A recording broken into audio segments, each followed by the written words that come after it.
Hello, kittens. Last time we talked about something, I forgot. Today I want to talk about Easter eggs because Easter eggs I think is a much more important thing to do or to talk about, like in terms of difficulty, looking at you, Vanguard. But looking at it as a whole, I believe Easter eggs should be more difficult to the average player. You know, like they shouldn't be super simple, super easy either. You know, like some players, miss out on like, story plot points, because like, let's say, everyone nowadays sees like the intro cutscene, and like people now know that there's a story to these maps, like some inner story that's connecting them all, Now, what I believe they should do to like counter that would just be like when the outro cutscene is, no, I think there should be some type of reward. No, fuck you.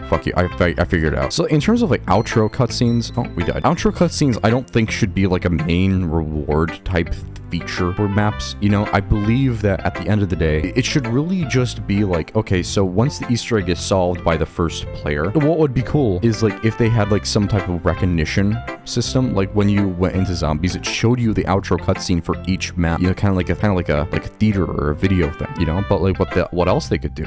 What map have you yet to play? You have done Mob of the Dead, done Buried, Nuketown Transit. I just want to count town as transit. Okay. Die Rise, Origins, and Mob of the Dead left. We're gonna do Die Rise and we're gonna end this off on a high note, a very, very high note. But like what would be cool is like, because the outro cutscene I believe is like probably the most integral part of plot points, and as we all know, like with fucking Cold War's intel, like you're able to clearly put plot points in the game that allow players to just read it upon. I can easily go onto YouTube like without doing an Easter egg and watch, like it's able to be done, and like one of the things that kind of upsets me about the whole thing is it isn't so much about like the fact that like if you had no internet access or like if you weren't paying attention at all, or like people outside of Reddit or whatever you want to call it, like aren't part of like don't know how to do the Easter egg, like I don't think they should make the Easter egg easier, because I think there should be some type of quest, I think it should be difficult, but I think like the reward shouldn't be like, okay, well a lot of Easter eggs lately they've just been straight up ending the game once you complete it. I don't think that should ever be the case, like even if it doesn't make sense. I think after that it should just be like what zombies is, and it's like an arcade mode,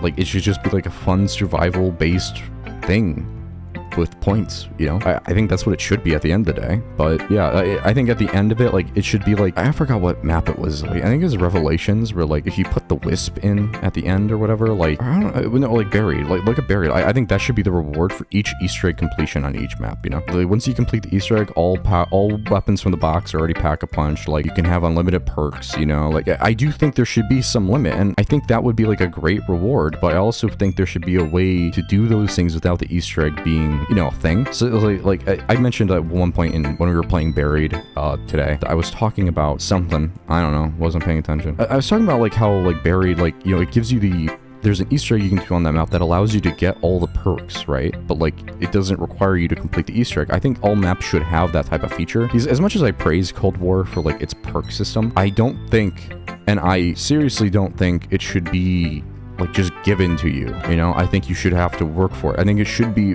for perks as a limit, because like after a while it just gets boring and repetitive, and it's just, God, it's just but like as I said, like with Barry, like it shouldn't be difficult either, like if you want to work challenges into this, then put it like as a challenge, is like, oh, gain an extra perk slot, like how cool would that be? Well, that goes my Die Rise run.